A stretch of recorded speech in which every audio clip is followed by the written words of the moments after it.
Research क्या है और ये रिसर्च हम लोग कैसे कर सकते हैं और इसका आगे का प्रॉस्पेक्ट क्या है, इसका आगे क्या क्या आप बन सकते हैं, ये सब के बारे में डिटेल डिस्क्रिप्शन में दूंगा। और इसका साथ आपको और एक चीज़ बोलूँगा मैं जी कि आफ्टर योर एमए, एमएससी और एमकॉम आपके पास क्या क्या प्रॉस्पेक्ट है, इस बारे में भी आपको लास्ट तक बहुत अच्छी तरीके से बताया जाएगा। तो आप इस वीडियो में बने रहिए और इस वीडियो को बहुत अच्छी तरीके से देखते रहिए। तो जैसे आप लोग को बोला, ये रिसर्च के बाद आप क्या बन सकते हैं, रिसर्च के बाद यू कुड बी एक साइंटिस्ट, लेकिन इसका बाद आप साइंटिफिक ऑफिसर्स भी बन सकते हैं और आप बहुत सारे रिसर्च ऑर्गेनाइजेशंस में भी ज्वाइन कर सकते हैं। ये सब ऑर्गेनाइजेशंस का नाम वगैरह मैं आप लोग को यहाँ पर दिखाने का कोशिश करूँगा, लेकिन इसका पाथवे क्या है, कैसे इस रिसर्च में हम लोग को गेट इनटू करना है, कैसे हम इसमें जा सकते हैं। जैसे आप सभी को मालूम है कि 10+2 यानी हमारे स्कूलिंग कंप्लीट हुआ, +3 मीन्स आपका ग्रेजुएशन कंप्लीट हुआ और उसके बाद 2 साल में आपका पोस्ट ग्रेजुएशन कंप्लीट हुआ, तो अभी आप पोस्ट ग्रेजुएट हो। उसके बाद आप कैसे इसमें जा सकते हो, पीएचडी में कैसे आप गेट इनटू करोगे। तो सबसे पहले आप ये समझ लीजिए, what do you mean by PhD. PhD is an abbreviation of doctor of philosophy. As a doctoral degree, it is one of the most prestigious academic titles. Completed in PhD is an abbreviation for Latin phrase PH, philosophy, and Doctor D, which means philosophical doctor. What does it mean? PhD का मतलब क्या होता है? Philosophy in doctorate. ये एक Latin phrase से आया है, फिलोसॉफी से PH लिया गया है एंड डॉक्टरेट का D लिया गया है। तो इस हिसाब से आप इसको बोल सकते हैं पीएचडी डिग्री। ये आज के दिन में इंडिया में टॉप मोस्ट क्वालिफिकेशन है और इस चीज़ के लिए आपको क्या चाहिए, आपको प्रॉपर नॉलेज चाहिए, थोड़ा सा पेशेंस चाहिए एंड सब्जेक्ट स्किल्स चाहिए, बस दैट्स ऑल। तो ये कैसे हम लोग इस चीज़ को कैसे क्वालिफाई करेंगे। सबसे पहले तो आपको क्या करना पड़ेगा, you have to complete your MA, MSc और एमकॉम, यानी आपको आपका पहले पीजी डिग्री को कंप्लीट करना है, पोस्ट ग्रेजुएशन डिग्री आपको कंप्लीट करना है। इसका बाद आपको नेशनल एलिजिबिलिटी टेस्ट, ये बेसिकली यूजीसी और सीएसआईआर का एक जॉइंट वेंचर है और ये सबका इंस्टेड ऑफ दैट ये दोनों अलग अलग भी इस चीज़ को ऑर्गेनाइज करवाते हैं। और आपको एक बात बोल दूँ, इस बारे में आप लोग को बहुत सारे को नॉलेज नहीं होगा कि ये जो नेट होता है, नेट नेशनल एलिजिबिलिटी टेस्ट होता है और ये जो सेट होता है, ये होता है स्टेट एलिजिबिलिटी टेस्ट, यानी ये स्टेट लेवल में होता है। और इसका बावजूद एक और एक एग्ज़ाम होता है, ये होता है गेट।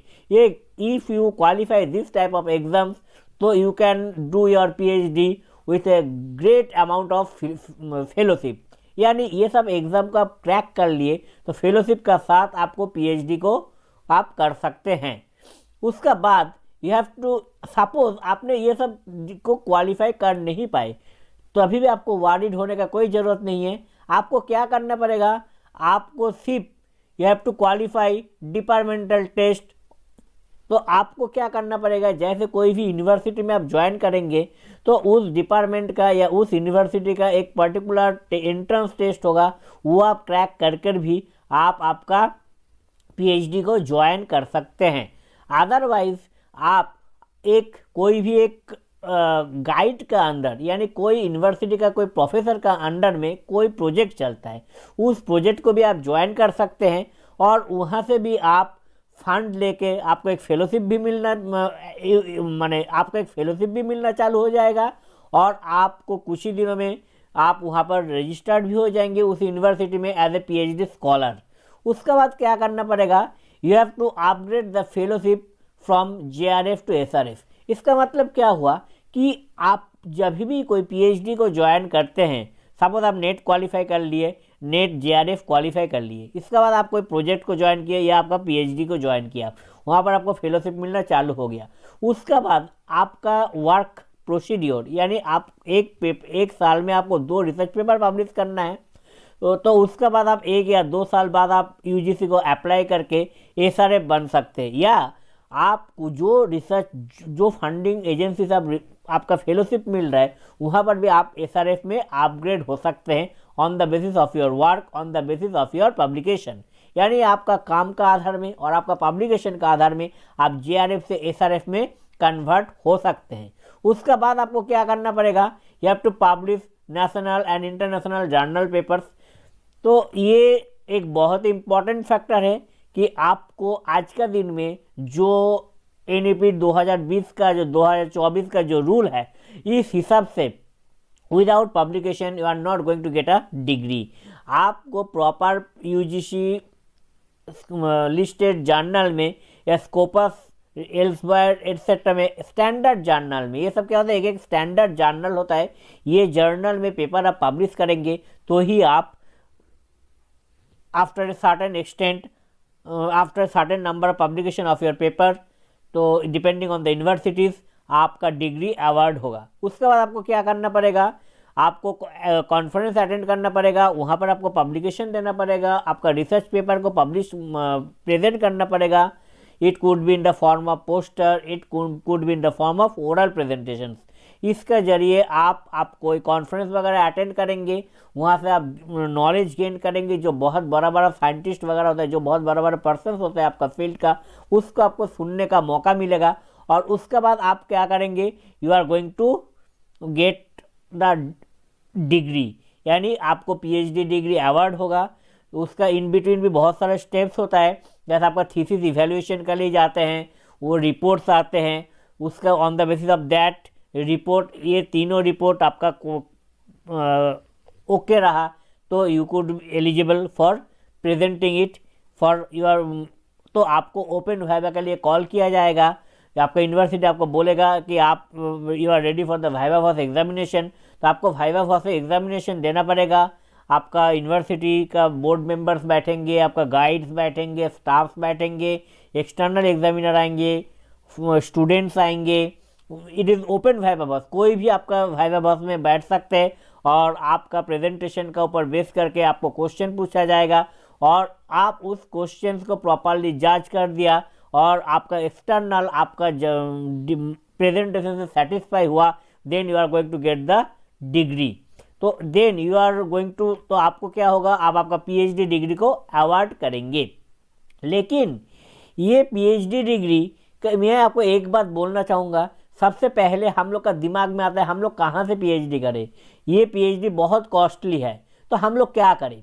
तो सबसे पहले मैं यहाँ पर आपको एक ही राय दूंगा कि आप आपका मास्टर्स डिग्री को जिस भी सेक्शन से आप हो, चाहे आप आर्ट्स हो, चाहे आप कॉमर्स हो, चाहे आप साइंस के स्टूडेंट हो, आप आपका सब्जेक्ट नॉलेज को अच्छी तरीक़े से लीजिए। वहाँ से आप कॉम्पिटिटिव एग्ज़ाम्स का तैयारी कीजिए, नेट, सेट, गेट, जेस्ट में बैठिए, वहाँ आप एग्ज़ाम क्रैक कीजिए, वहाँ से आप फेलोशिप लीजिए और आप ये सब चीज़ मिस कर गए। आपको सपोज बहुत अच्छा आपने नॉलेज गेन किया, लेकिन आप उस एग्ज़ाम को क्रैक कर नहीं पाए, तो भी आपको वरीड होने का कोई ज़रूरत नहीं है। आपका पास अभी भी एक रास्ता ओपन होता है, you could join a project. लेकिन ये जो प्रोजेक्ट है, ये प्रोजेक्ट भी आजकल का दिन में कॉम्पिटिशन इतना टफ हो गया है कि नेट, गेट, जेस्ट, ये सब स्कोर भी यहाँ पर बहुत मायने रखता है। क्योंकि आप जो इंटरव्यू देने जाएंगे तो यू मे गेट कि कोई नेट, गेट, जेस्ट वाला कैंडिडेट आपका कंप्लीटर हो। तो आपको सबसे पहले जब भी आप MSc में एडमिशन लेंगे तो आपका दिमाग में एक ही चीज़ होना चाहिए कि I have to qualify the national eligibility test. ठीक है, उसका बाद आप क्या कर सकते हैं, तो आप कोई भी एक प्रोजेक्ट में भी ज्वाइन कर सकते हैं। ये प्रोजेक्ट को कौन फंडिंग करता है, बार्क, DST, CSR, ऐसे बहुत सारा फंडिंग एजेंसीज है। मैं यहाँ पर 2-3 का नाम दिखाया हूँ, तो ऐसे बहुत सारा फंडिंग एजेंसीज है। तो ये प्रोजेक्ट में आप ज्वाइन कीजिए, आप फेलोशिप लीजिए और फेलोशिप आपको आज का दिन में 30 से 40 हज़ार रुपया का फेलोशिप मिल जाएगा। ये स्टार्टिंग फेलोशिप है, जो बहुत सारा कॉलेजेस का जो स्टाफ है उससे भी ये सैलरी बहुत ज़्यादा है। ठीक है, तो ये भी बहुत बड़ा ओपनिंग है और आपका रिसर्च बैकग्राउंड का आप यहाँ पर स्ट्रॉन्ग कर सकते हैं। और आपको एक बात और बता दूँ कि असिस्टेंट से आप एसोसिएट प्रोफेसर जब बनेंगे तो आपको API मार्क्स दिखा जाएगा। और ये API मार्क्स कैसे बनता है, इसका मेन ओपन स्पेस है रिसर्च। तो ये जो रिसर्च है, ये रिसर्च आपका लाइफ लॉन्ग के लिए चलेगा, ये सिर्फ आपका पीएचडी में रुक नहीं जाएगा। उसका बाद आप क्या करें, उसका बाद जैसे आपका पीएचडी डिग्री कंप्लीट हो गया, that means whenever you are going to get the doctoral degree in philosophy, उसका बाद आपका लिए और एक रास्ता ओपन हो जाता है, वो है पोस्ट डॉक्टरल फेलोशिप। ये पोस्ट डॉक्टरल फेलोशिप क्या है? Post doctoral fellowship it is not a degree.